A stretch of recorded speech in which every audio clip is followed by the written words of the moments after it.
from the pages of Odon Journal to your speakers. This is The Juice by the Odon Journal. Daviess County News, freshly squeezed. Brought to you and sponsored by the Delmer Wagler Real Estate Team. Welcome to the Juice Podcast by the Odon Journal. I'm your co-host, Grant Swartzentruber, and each week we're going to bring you an interesting interview on local news, politics, and sports. And if you're lucky, we'll talk about faith and culture and politics.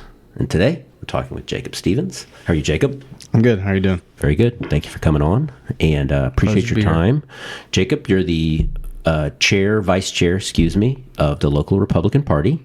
Yep. And I know you've been involved in political stuff for some time, but before we get into some of that, I'd really like to hear, just connect us to Daviess County with your background. I know you played on some good basketball teams in the past. Sure. And maybe just tell us a little bit about yourself, and then we'll get into what you're running for.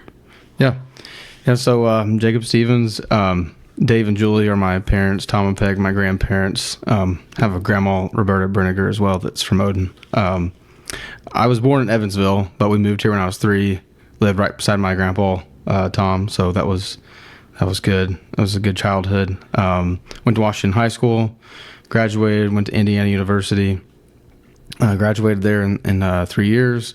I moved down to Evansville to get my first job, and then at the same time was getting my MBA from USI. So I'm half Screaming Eagle as well. And then I also got a second master's online with Penn State University. Nittany Lions. Yeah, for whatever that's worth. And then I lived in Newburgh up until beginning of 2021, and that's when I moved home. Had my first kid during COVID, and then we were planning on having more kids, and just wanted to reconnect. Be around family. Yeah, be around family, get closer to the community that we call home. So. Good. And your wife's from Odon? She's from Washington? Yeah. So wife's maiden name is Loniger, so Jessica Loniger. She's the daughter of Lisa Harker, is her maiden name, Lisa Boers now, and then Greg Loniger. Okay. Yeah, she's from Odon. She graduated from North Daviess in 2011. I did not know she was a Loniger and from Odon. That's good. Yep. Man, you married up. I did. Greatly. Couple levels up. She probably knows about the Odon Journal. This is the Juice Podcast is connected to the Odon Journal, and we've done a handful of interviews, and a lot of the time, like I mentioned in the intro there, we talk about faith and culture and politics. Right. I know a little bit about you, and I'll tell you, I really wanted to interview you because of your interest in local sports. Coaching. I know you played basketball at Washington High School with some state championship teams. Is that right? Right. And I'll tell you too, I was watching, I forget which game I was at. I think it was in the sectional, and you're an assistant coach, and I thought you were doing a good job. I saw your kids crawling around in the stands. They do that. And your wife there. And yeah, I thought it was a good thing. And I this week we wrote a little bit about coaching. And so I guess I want to hear from you, maybe just some coaches that you've had, and Sure. and tell us about some of those teams, and then we'll talk about what you're running for and why. Sure. Yeah, I mean, I was fortunate enough to have a dad that knew what he was talking about with basketball, so he taught me shooting form and all that stuff, ball handling from like first grade on. He coached me basically till I was in 6th grade. I did have David Peel, who also knows what he's talking about basketball. He was a fun coach to have, I think, in 4th grade. And then Mr. Ray Arvin, also coached me 5th and 6th for school ball. So also really seasoned and wise on the basketball front. And then 7th and 8th grade, I had Mr. Journal and Mr. Scott Knighty. So both Mr. Knighty, also well-versed in coaching. I talked to Doug Knighty. That would be Scott's dad a little bit. Okay. At a few games over the last couple of weeks, and he's got a grandchild that plays at Bar Eve, and he's had a grandchild that plays at Washington. But I think he lives in the northern part of the county. He lives in North Daviess. Scott? His dad. Yeah. Doug, yeah. I know his mom taught at North Daviess, I think. Yeah. So. But yeah, and then, of course, had a Hall of Fame coach in Coach Shookman. I think Coach Shookman should be Hall of Fame assistant coach. But Coach Miller, which was a good experience, just learning about life. I wasn't, sophomore through senior, one of the starters or anything, but learned a lot about what it takes to be a successful team. Yeah. Right. And it's not about you, it's about the team. So I learned a lot from that and was able to carry some of that into my college years and in life in general on what it takes to be successful. So For sure. Coach Miller, I mean, he's a phenomenal coach, and we're kind of in the cradle of coaches, where you've had a lot of long-standing coaches that have been at different places. Coach Dalrymple's retiring Sure. At the end of this past year, and we had some long-standing coaches also at Bar Eve. One retired, one also left and went to Lagodi, which is like, I don't know, it's like leaving the Hatfields and going to the McCoys or something like Right. this. But of course, Gene Miller, I mean, he had a phenomenal run for a long time. And before him, Dave Omer, right? Yep. I think Dave Omer won that first state championship. Yeah, no 5. Yep. Yeah, and he had been at Bar Eve before, I think, and then he Yep. came to Washington. So tell me, like, these people that coached you or that led you along the way, some of the characteristics that you noticed, those that you played for that you liked. You probably played for some you didn't like, which I'm sure you want to talk about. But what are things that stood out to you as far as good guidance or wisdom or the push that made you successful? Yeah. I'll just point out, I know everybody thinks this already, but Coach Shookman, when I was in high school, was my, I guess, guiding light, right? I was really up and down in high school with emotions, just like some other kids get. Wasn't like super strong on my faith yet.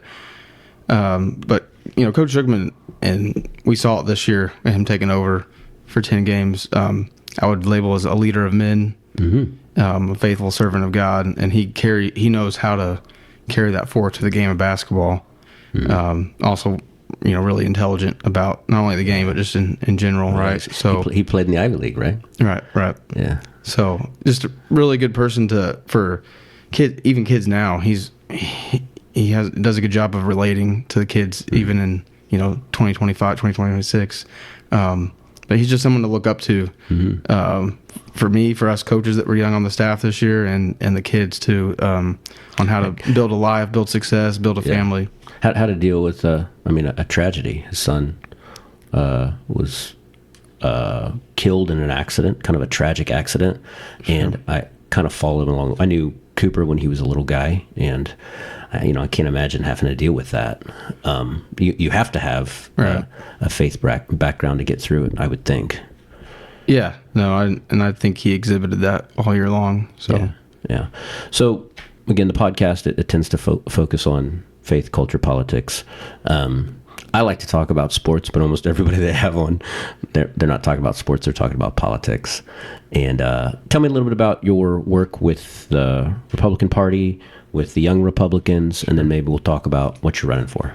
Yeah, of course. So when I moved back in March 2021, that was like kind of the height of, we had just gotten out of COVID, and I was like, I really, I had, for lack of a better term, ants in my pants on getting involved, to doing something as a young person. And there was no youth movement in Daviess County at all.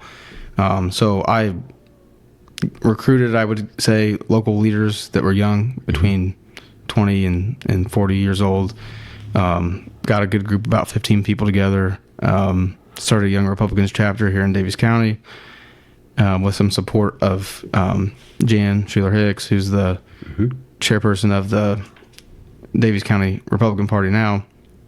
And yeah, we would just invite local candidates and statewide candidates to give us legislative updates, kind of introduce ourselves to what each role did, and it was good networking as well. But fortunately, we haven't been as active the last couple of years because all of us around the same age had kids, so male and female members of the group. I think I've been having kids for 20 years now. It's getting old. Probably seems that way. Keep going, sorry. Yeah, no, all good. So yeah, we did that, and then I wanted to do more. I didn't really know what it was. And we had our vice chair, which happens to be my grandpa, step down from the party, just ready to give it a rest and help in other capacities. So I've voiced my interest in doing that. And the reason why is I watched him pretty much my whole life, for 20, 30 years, help other people accomplish their goals and get elected, influence others. to direct their attention towards a really good candidate. And I thought that is something I wanted to do. And really, I wanted to do that because I grew up on Charlie Kirk, and that's what he did. He was really good at running grassroots campaigns and getting the youth movement going. And I thought I could bring that type of spin to a vice chair role. And Sure. So I threw my name in the hat. Sure. Yeah. So it's kind of what. I mean, it's not political, but the reason I was interested, like in this Odon Journal project and Juice Podcast project, I have a guy that helps me with it as well, producer Dylan. I mentioned him earlier, but I really want to have a positive impact on just things that we're talking about. Too much that you see is it's just trashy. It's just negative and trashy, and it doesn't. I mean, if it moves the needle, it's moving it in the wrong direction. Just like kind of the lowest common denominator, and I don't like that. I want our community to be a place where people want to be, where they and we've had good government locally. I mean, we really have. Yeah, we have. And it's hard to have an impact at the very highest level, but you can have a positive impact on the community. So it sounds like that's why you wanted to do this, and you're running for something now. Is that right? Right. Okay. Running for county council in District 3. Mike Myers held that seat for a long time, and he stepped down. So, again, I live in the district, so I wanted to throw my name in the hat. But, I mean, main reason I want to run is I want to make an impact on Daviess County. A good impact, not a bad. Yeah, a positive impact on Daviess County, especially as a young person. We need more people. How old are you, Jacob? I'm 32 years old. 32. Yep. And I really want to help get people more interested as young people. I know we're all interested from the couch, but get off the couch and actually get involved. And whatever that is helping another candidate or getting involved or running yourself. But I really want to make an impact on the community.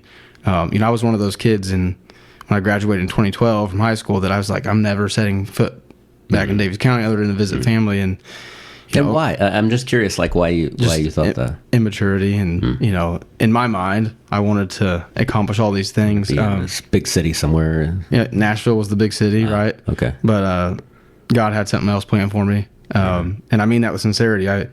I'd pray on getting to Nashville or accomplishing my goals, and it was always something brought me back to Daviess County. And then eventually I was like, I'd matured, and then me and my wife made a decision to move back, and it was a great decision. Yeah, love being around family and friends, and yeah, it's been good. Good for you. Yeah, similar. Like I returned roughly your same age to where I was from, and it's really had a positive impact on just how I think about things, how I view things. There's a lot of great people in the community. For sure. The grass is not always greener, right? I mean, it's not. No. Wherever you're at, that's where you are, and you can either make it great or make it terrible. My wife will say something like to my kids, just bloom where you're planted. Yeah. You're planted here. You're right. Like, do your best here. It's kind of a focus to try to make our community the best version of itself. And right. Well, and one thing I've been not shocked, but that I'm more privy to now as an adult rather than a teenager is we have a lot of talent in Daviess County. For sure. Our business owners are really intelligent, or have a knack in their little niche. I've talked to a few farmers since I've been back and listened to them break down the commodity market with, what they're planting this week, corn, soybeans, or whatever, cattle farmers, right? And it's like, way more intelligent than I am. So a lot goes into it. And so I have a, great appreciation for that. Yeah. So you talked about getting a master's in the earlier degree. So what is your specific role right now? Like, what is your job? What do you do? Yeah. So I work for a subsidiary of Volkswagen, on the truck side. So semi-trucks, for simplicity. I manage, or think of contracting. Everybody around here thinks of crane and contracting, right? So there's a certain part of the engine, because I work for the engine division, where I manage the supply base and the supply chain, which represents about $100 million worth of parts. So, like, let's say take a piston, right? Everyone knows what that is. So I'm responsible for managing that spend, like cost reductions, making sure the supply chain is set up. There's no disruptions in flow to the. Okay. So supply chain, I mean, I know what those two words mean separate of each other, but tell me what it means like together. Just not treat me like I'm an idiot because I don't know that I know exactly what it means. I just know we had disruptions in supply chain, like during COVID on various things. So what do you do to make sure that things go well? Right. Well, really, I don't know if I have like a great by the book definition, but it's materials and processes that lead up to the finished product. So I'll stay with the piston, right? You have to get a steel. There's a company that makes like a forging to the drawing that you have, right? That forging is shipped over to the supplier that then machines it. Okay. And then they're delivering it to the plant. Is it largely machined and supplied from Europe, where Volkswagen is, or from here, or where? Yeah, no, it's a mix. Actually the last 2 years I've, Trump negotiated the USMCA agreement, which has been really great. I don't know if that gets a lot of good publicity Tell me anymore. USMCA, what does that stand for? United States, Mexico, Canada trade agreement. So like the Replace NAFTA. Replace NAFTA, yes. Right. So basically what that's done is force a ton of companies that are U.S. based and maybe European based too, to invest back in North America. And there's further incentives to invest in the U.S. So last 2 years, I've focused a lot on bringing business back from China and the European countries to the U.S. or Mexico or Canada, which has been a lot of work. Okay. And tariffs kind of made it escalate. It pushed the scales in a direction that kind of forced people's hand and required that they invest here. Is that right? Right. Yeah. And we've actually been personally involved in awarding business to a couple companies in Indiana, which is cool because they built new facilities and created new jobs, and it's just kind of fun to be around. Yeah, for sure. Okay, Republican. And I do kind of want to talk about faith, culture, and politics and how that allows you to maybe make decisions. Because what we do in representative government, we're like, okay, I see this person, I see these 5 people or whatever, and I'm going to choose this one because I think they represent my values, or they think how I think, or whatever. And largely, we've got a well-churched local environment. I mean, there's a million churches in Washington, a million churches in the county. We also have a heavy Amish Mennonite community here, which are churched by and large in a Christian worldview. So you're running for this role. Why should people pick Jacob? What do you bring to the table that maybe your opponent, and we won't talk about your opponents, but what do you bring to the table that would make you the right choice? Right. Yeah. No, that's a good question. Well, the main thing is my desire to help the community is genuine. I think, like I talked about being young and youthful, that's a different spin to the county council, who I have great respect for already. Just bringing new, fresh eyes to something, new ideas, or maybe old ideas that need to be refreshed. I don't know. I strongly believe in, because the Bible talks all about it, is having strong Christian values in your local government. I think it's really important to have like-minded people like that. And then as far as experience, I'm not in a government position. I'm not part of the government, but I am experienced in politics. Like you said, I'm the vice chair of the party. I did start the Young Republicans here in Daviess County. Also, the economic experience. So one of the goals I have is to contribute as much as possible to the Economic Development Board or group to help, help farmers cultivate whatever new growth that we can. I feel like my experience in my work, which I spend literally all day negotiating and holding suppliers in check, other businesses in check, convincing businesses to invest in the U.S. like we just talked about. I feel like I can carry that over to the county council. There's a lot of interaction there, especially at Westgate right now. They're trying to do there. So I would say those are the main reasons. Yeah, I think today there's supposed to be a big announcement at Westgate, where it's a Friday. I mean, I don't know when this will actually end up, but there'll be a big Westgate announcement today on some growth out there. So that'll be exciting. It'll probably be on the paper next week. Got a lot going on at Westgate. Sure. That's kind of been a focus of the community for a while. And our county council, and I know you know this, but I'll just for the people listening, the county council is the fiscal body of the county. You've got commissioners; it's a 3-person body. You've got the council, 7-person body, and they focus on money issues. Is that right? Yep. They can hand out incentives for projects, and you can answer this however you want. Have you seen anything in the past that you think was a good use of like an incentive, or do you see anything that you think would maybe you'd be like, I wouldn't have done that? Anything that comes to mind, good or bad? Yeah, I'm probably was too young or like wasn't involved. Not involved. Yeah, you know, 8 to 10 years ago. But I would assume that we gave some type of abatements to Odon when they were first here, right? Yeah. Stuff like that I agree with. I think we should try to do that because, I mean, if you look at Toyota, what that's done for Gibson County, the investment they've made. And I'd love to talk about Toyota TIF. Can we talk about that? You can't. I don't know a lot about the TIF aspect of it. I know what a TIF is. It's just not, what specifically was done there. But, a lot of people that maybe against like abatements or, incentives may say, well, that's tax dollars that were given up, right? But what it does long term for your community, look at the investment in those schools, and they're, has even gone through their sports programs now where they're, year over year, pretty good sports programs. So I think stuff like that. Gibson Southern. Yep, and Princeton itself. Yeah. I think, this is the last time I was in school that the gym they have, the facilities they have are greatly improved. Yeah. I'm not saying I want to be like a certain county or anything, but I think we can apply some of those same principles here. So I'm, to cultivate that growth. Okay. Odon was 2006 B bond, where they essentially, the Economic Development Corporation still owns the Odon building, and Odon rents from them, I believe. But yeah, Toyota TIF, that was 30 years. I haven't really told this story, but I've gone down to Gibson County for various projects from time to time. When I was in the 7th grade, I think, the Evansville-Vandenberg School Corporation sent a group of students, myself included, to Japan to work on, just to like have an outreach. It was like in the mid-90s. That's cool. So I'm maybe, 10 years older than you. So I was in the 7th grade or 8th grade at the time.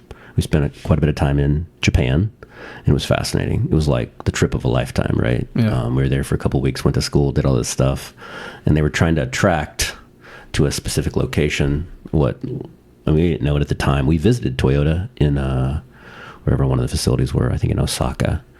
But they later brought back, they started working on this project because there was like a friendship, These people were talking. Toyota was looking to build in the United States, and they ultimately landed it.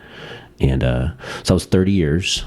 The Toyota TIF is 30 years old in December of 2025. Okay, wow. And it's the largest TIF in the history of Indiana, I believe. Okay, wow. So the most tax increment that has ever been pulled off of a project. And of course, they've had tons of money to do essentially whatever they want to do. Right. It has to serve or benefit the area. And I don't think people are against nice facilities. Mm-hmm. I think they're at times against how public money is being used. Sure. And so a lot of it is tracking that or measuring that and making sure that if we put in one public dollar, we're getting out something more than that. Right. Any thoughts surrounding that? Or, do you largely agree with that? Hey, if we're putting $1 in, we don't want to get back 50 cents. Right. We want to get back something more than $1. Yeah. And I think it, has to be a project that the county wants, right? We've had recent projects in the last few years that 80% of the county or counties affected don't want it, but we try to force it through. If it can't, my opinion is if it can't survive on its own merit, you can't sell the project on its own merit, then we don't need it. The public doesn't want it.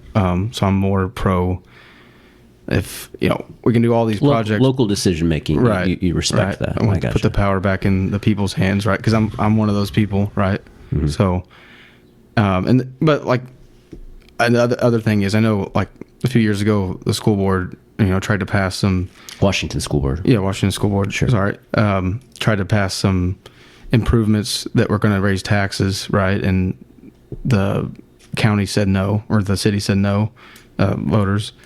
So, and I think that's a good local process, right? Do we need the improvement? Sure, but not on my tax dollars is kind of the message that the voters gave, right? So, yeah, I mean, it was a pretty big deal at the time. Sure. I honestly thought it was going to win, but I think that people just viewed it as bigger than it needed to be, and it's hard. A referendum is tough.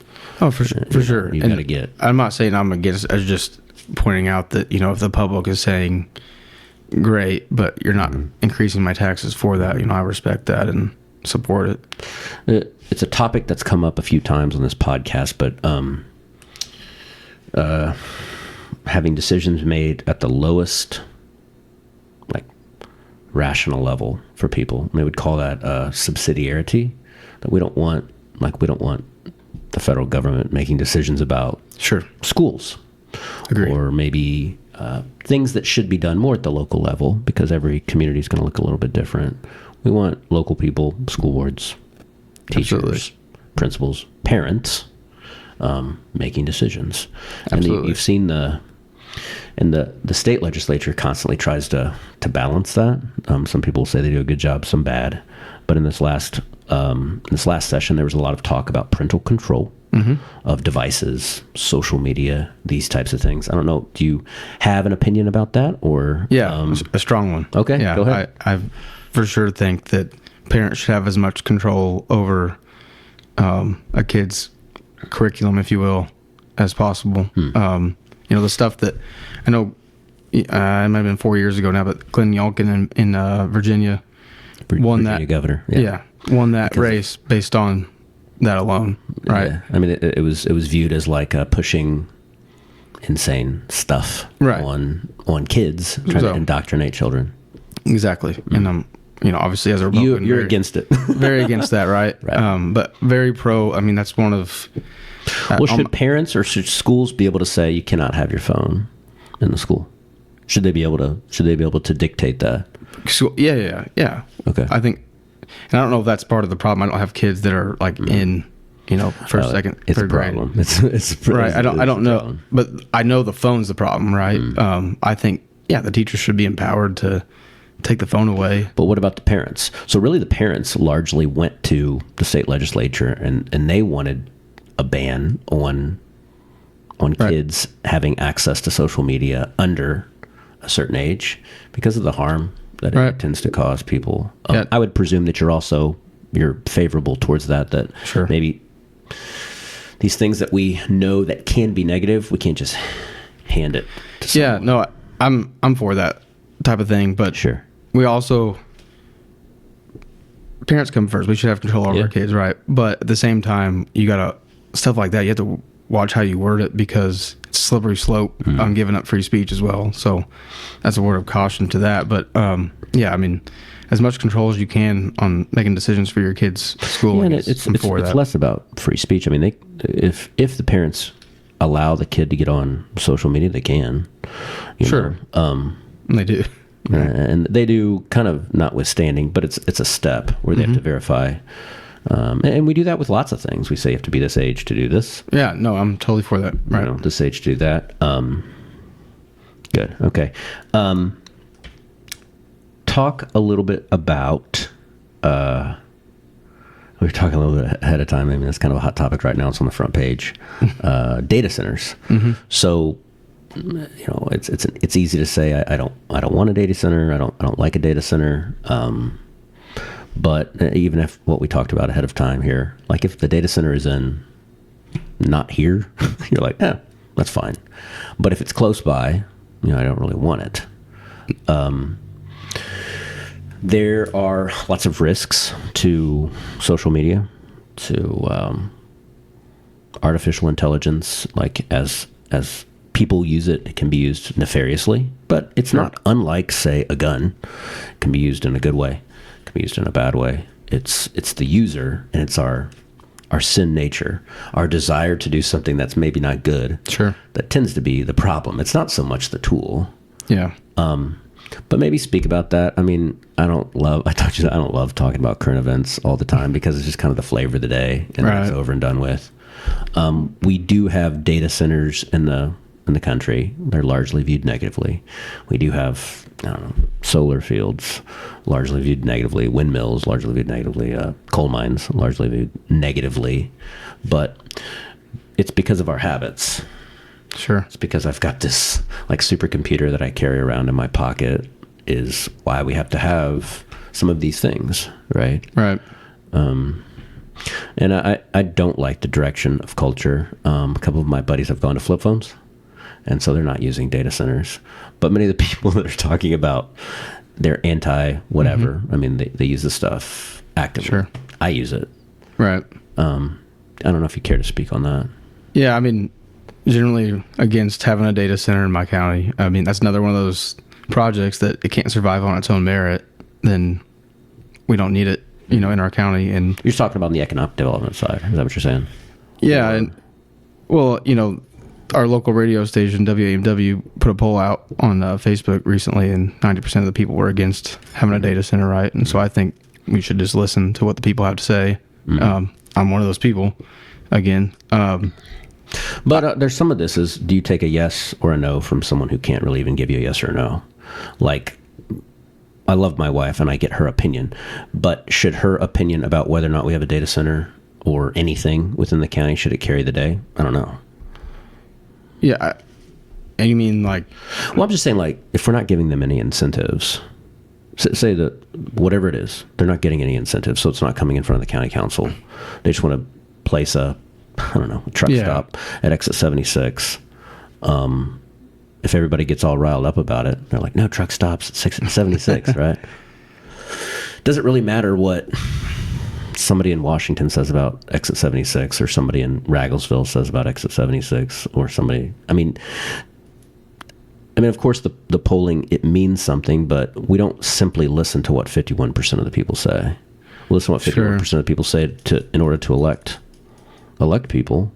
But I do. You're saying more rely on the people that were elected. It's not just like a black and white thing. We have to look at the common good. Sure. Like, data centers are going to exist somewhere. Truck stops are going to exist somewhere. Of course, we don't want it here, but that's like an easy thing to say, well, not in my backyard. Yeah, I would just, those two are totally different things. One takes up a lot of utilities, water and electricity, being the data center, and we already have a grid that I view as very fragile because of how we have decided to... So are you saying no data centers, period, or just no data centers here? Yeah, I mean, I would love to say period. Because everybody's saying no data centers here. Right. I mean everybody in that place is like, I don't want one here. Yeah, I mean, if you research across the country, there's little towns like this all over each state that have more or less been taken advantage of. Maybe that's not the right term, but they've been pushed upon them, and then before you know it, they're having issues. And I just don't think if that many people are against it, we shouldn't have it. That's fair. And it shouldn't take away from our grid. I mean, improve the grid. That's a big task. Sure. But our dads worked in coal together. Yeah. And there's mine still does. Yeah. There's a lot of use of the grid. I mean, there's more use now than there were 5 years ago, 10 years ago, 20 years ago. Yeah. Power has to come from somewhere. Right. I guess they have to store data somewhere. I don't know if that's even like actually a thing. You'd think they'd get better at doing this, so there would be fewer of these facilities, but definitely it's a hot topic in Indiana. I don't know. One of these other sort of nuisance sort of concepts was solar in this last year, and the county council kind of led the way on like saying, if solar is going to happen here, our preference is that it's difficult. You have to look very far to see sort of these nuisance projects in adjoining counties. Do you have an opinion on that? On solar? Yeah. Yeah. Look, I'm for what this side or this, I call it the 8th District, Southwest Indiana is built on is coal, right? So until we find a way to effectively replace those jobs and the energy that goes along with it, whether that's nuclear, whatever technology comes out in the future, then I think we need to rely on that and keep it around as much as we possibly can. Okay. I mean, our utility rates have already gone up, especially in Southwest Indiana, a ton, and it just seems like something like a data center that uses more and more of the grid, or more solar fields, or even more natural gas plants, right? That investment is going to be covered by us, the consumer. So, yeah, when we have to put up new infrastructure. Exactly. Yeah. A lot of those too. I mean, my dad was in coal for forever. It just became very difficult to coal mine. I mean, under certain administrations in the last 10, 20 years, it was essentially impossible. Yeah, understand. Department of Education. I know this is kind of a current topic, and I say I'm going to talk about current topics, but like even today, the Department of Education is sort of winding things down a little bit, trying to make, and even the chairperson of the Department of Education. And I know you're not running for a national office, but I'm going to ask about this because I think you'll have an opinion.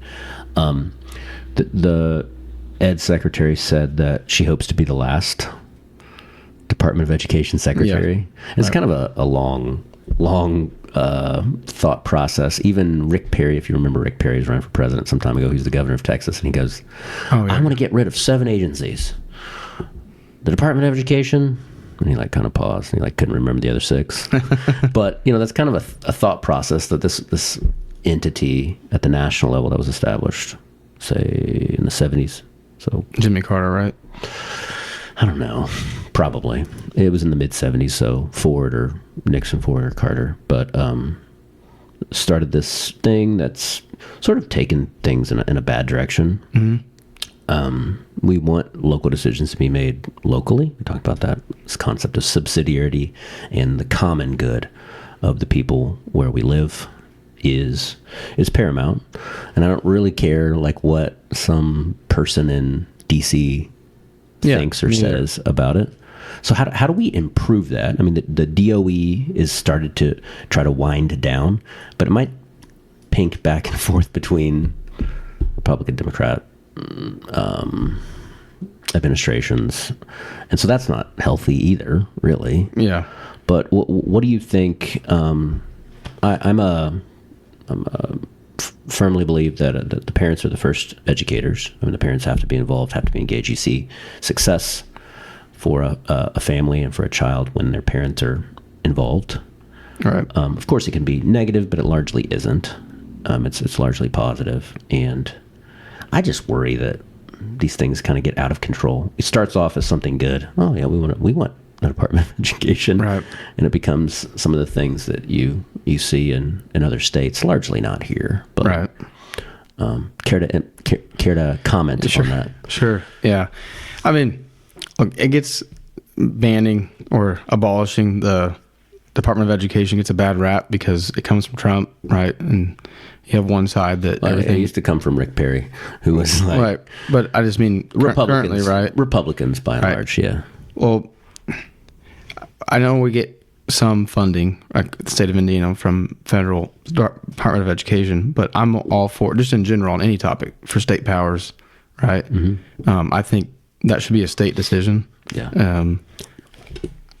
We'll figure out the funding, is my opinion. I really don't want the federal government weighing in on Indiana's state school policies. Now, the state, no matter what state it is, isn't always perfect, right? We have some really good teachers in Daviess County. Great teachers. Conservative, Democrat, whatever, it doesn't matter.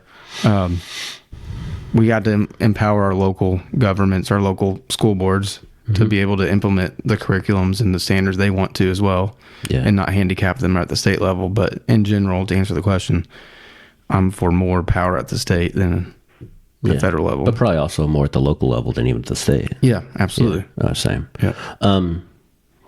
Some of the stuff too, like it happened under the Daniels administration, but like money following the child. So it tends to go wherever a kid goes. Even in this district that you're running for, there's 2 school districts, Washington and Bar Eve. Mm-hmm. There's been, Bar Eve's much smaller school. It's a 1A versus say a 3A. Mm-hmm. A lot of kids, that I know that go to school over in Montgomery. And then money follows them. Is that a good thing? Is that a bad thing? Is that a neutral thing? Yeah, I mean, I think it's Well, it depends how you look at it. I think it's a good thing as far as parents have the choice. Yeah. Right. I think that's really important for the kid to watch their kids succeed wherever they choose. And really what it comes down to kids' ability to succeed, it starts at home anyways. So yeah, For sure. I view that as a good thing. Parental involvement, parental choice, largely you're in favor of. I mean, I would say it's a good thing. Yeah. Yeah. Right. As far as those type of kids going to Barry versus Washington, being not your Washington preference, guys, yeah, being part of the basketball staff, I'd like those kids to stay here selfishly. But no, I mean, it's overall a good thing to have school choice to where parents can make these decisions. People largely, under this regime as it sits, they vote with their feet. I mean, if I can get my kids to Carmel in the morning, that's where I want them to school, biggest school in the state, and they can have, whatever I think's important, I can do it. Mm-hmm. Now that the school can still say, "Oh, we don't have room for you," and like we give preference for people to live here and whatever. But sure, I mean, I get that, and I think it's probably a step in the right direction. At least it lets the parents have more control and involvement in what's going on. Right. Okay, good. Anything, and I asked this question of Congressman Messmer as well, so I'm going to ask you kind of a similar question. But things, you're heavily involved in Republican politics, things where your faith maybe would then differentiate you within the Republican Party politics. Is there anything that you can think of where you're like, man, I don't love that because I'm a Christian or I'm whatever. Are there anything that you think of I'm sure you've thought about it, but I'm just curious if you have something off the cuff. Yeah. I mean, as far as an issue driven by my faith. Yeah. What, cause I want to hear about like how people's faith largely impact potentially their political decision making. Right. Are there things where you find yourself at times out of step with the party?